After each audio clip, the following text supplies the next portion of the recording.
We are back to part 2 of this video. When you feel sad, tell the story. That was a phenomenal video with a very important message from Abraham and the question that was being asked. I hope you enjoyed to listen to the first part of this video. If not, I would recommend you to listen to it, because the information that was shared in that video was so essential and extraordinary. So thank you for listening, and keep it up with the Abraham Hicks, and when you feel sad, tell this story. Just restate it differently. I don't want Novocaine in my fingers, and I don't care if something makes me sad, because I know what to do about it. I know what to do about it. We want you to be satisfied with where you are and eager for more. And some would say, well, that sounds like a contradiction. How can you be satisfied but still want more? And we say, because you're eternal. You have to leave elbow room for the expansion, which is inevitable, you see. So when you get to that place where you're not sad, but you're satisfied, in other words, even satisfied in your sadness, think about that. It's good that I have negative emotions sometimes. It keeps me knowing where I am. And there's plenty of thoughts that I've thought along the way that I can't possibly bring them all up to date. So things are going to keep popping up. And as they pop up, I'm going to find a new way of looking at them. Jerry and Esther were in a restaurant in a truck stop the other day. They picked up their new bus, and it's in the parking lot. Did you see it?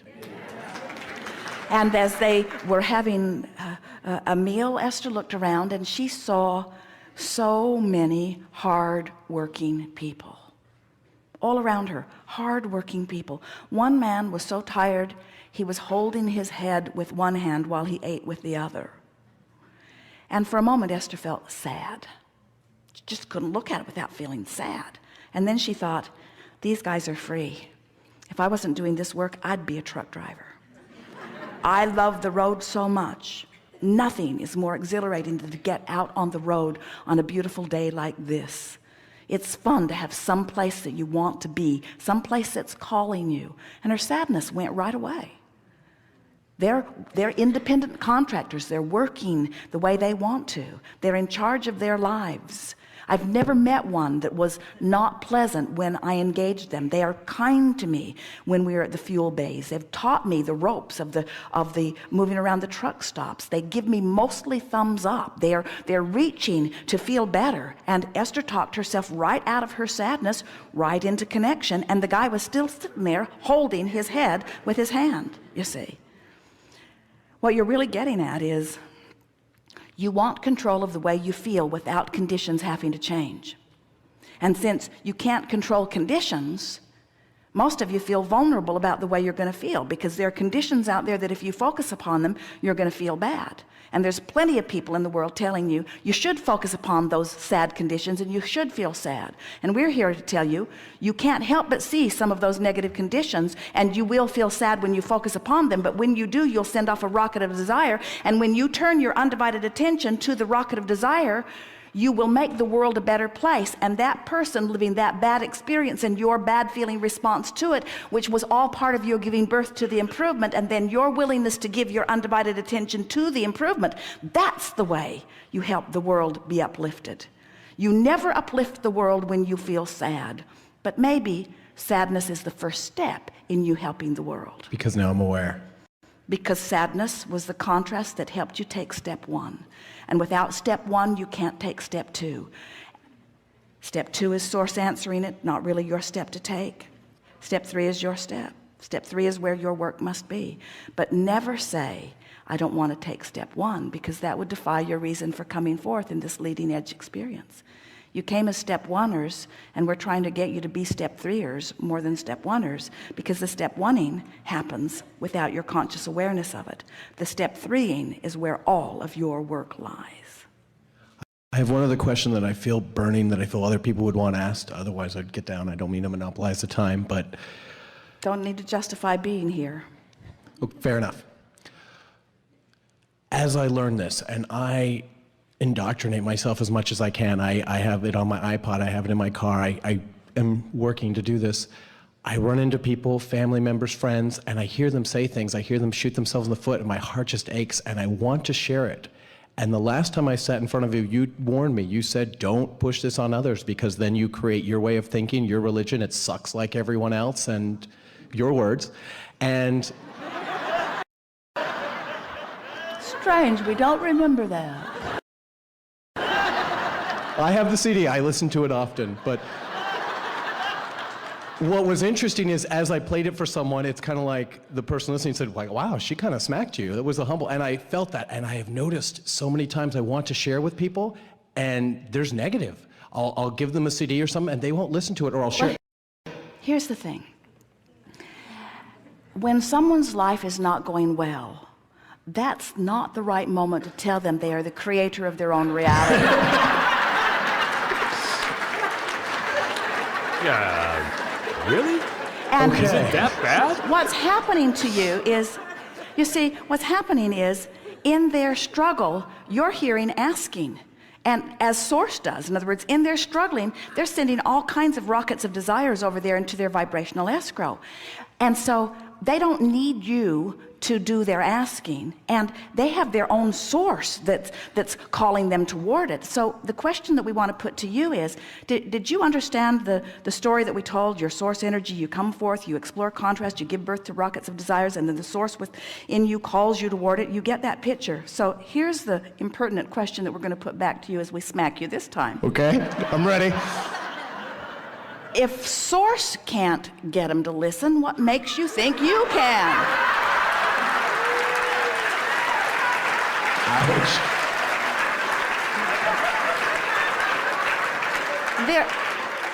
In other words, they are where they are, and where they are is all right. But so what happens, if you focus upon them, you see, here's what happens. You're really going to like this. Okay. Ooh, this is the best we've ever given about this particular thing. You really are going to like this. So let's say you're watching someone struggling in their life, and they're launching all kinds of rockets of desires, but they're depriving themselves of their own expansion because they're fixated on what's gone wrong. So now you're watching them. And in your watching their contrast, you're having contrast because you care about them. So as you see someone living what you know they don't want, you're putting your version of them in your vibrational escrow. Did you hear that? You care about them. You're putting your version of them in your vibrational escrow. So you've got a new and improved person over here. They're feeling good about themselves. They're prosperous. Their relationships are going better. You gave birth to it by watching the contrast. You built an image of them that your source within you is holding to. And now you're observing them in the mess of a life they're living. You're not up to speed with what you've put in your vibrational escrow about them. And the reason you're so annoyed at them is because if they'd just clean it up, then you could see them as you want them to be. That's so big. Did you get it? Do you understand that the reason that you feel bad when you see other people not doing well is because every fiber of your being wants wellness for them, and when they're living the opposite of it, then you're using them as your excuse not to close the gap and not to be up to speed with who you are. So what you do is, so let's say you're watching someone, they're struggling. And you've watched them long enough that you've built a pretty good vibrational escrow about who they are. And this is what you wish for them. And this is what the larger part of you is holding to vibrationally. And now you see something and you wince because it makes you feel sad, because it's different from what you want to see. But you recognize the emotion, and you know now that all that means is you're looking at the current version of them instead of the real version of them. You're looking at where they are instead of where they are going. So you turn your undivided attention. Jesus said, turn the other cheek. You turn your undivided attention to what's in your vibrational escrow about them. Now, a mother said to us one day, my son will feel that I'm forsaking him if I don't give my attention to his problems. And we say, no one will feel like you don't care about them if you're focused upon the improvement of their life. So now you start developing these patterns of thoughts about them. You start seeing them as successful. You start seeing them as having better timing. You start seeing them as as being on time for things. You start seeing them as thriving because you don't want to be sad, and you care about the way you feel, and you've got a choice of the sad version of them or the happier version of them, and over time you train yourself into the happy version of them. So your expectation of them becomes this. And now, law of attraction can only rendezvous you with them when they are somewhere in the vicinity of that which you are, which they often are. And now when you say something, they'll hear it because they're within vibrational range, you see. Did you hear that? Yes. So big. Now let's play it the other way just to make sure you heard it. Let's say that all of that's been happening. You've been creating this version of them little by little by little of what you really want, but they are living so emphatically where they are that it keeps sucking you in. So instead of training yourself over here like you want to, you've let them sort of train you over here. And so your expectation of them is over here, where they are and don't want to be, and where you don't want them to be, rather than over here, where they want to be and where you want them to be. So here you are, focused upon that. You got to ask yourself, what am I doing over here? Law of attraction has me rendezvousing over here instead of over here. What's up with that? In other words, this must be the most active vibration within me about them, you see. Every subject is two subjects, what's wanted and lack of it. And you can tell which end of the stick is most practiced within you by which end keeps showing up the most, you see. So in time, you'll be able to say to your friend, I've loved being involved with you. I've watched you in your struggle like we all do. And as I saw your struggle, I saw so clearly who you really are. And I held my undivided attention on who you really are. And who you really are is so great. And I appreciate my exposure to you because you actually helped me to train myself to see what I really wanted to see in my object of attention, you. And in doing so, you were a good test for me, you can say to them, because you showed me so much stuff I didn't want to see that I had to really focus to see what I did want to see. And in doing so, I was able to see not just you, but a whole lot of other things through the broader perspective. And by the time you're telling them that, they'll be understanding it perfectly, you see. Here's something that you may have heard in your physical vernacular for some time. A person will rise to the level of your expectation. You just got to ask yourself, where have you trained your expectation? Have you trained it as to what you want to see, or are you letting the current reality train your expectation? It's a big difference between deliberate creation and creation by default. You can see who they really are, who they've become, or who they are. That's why it feels so big, you see.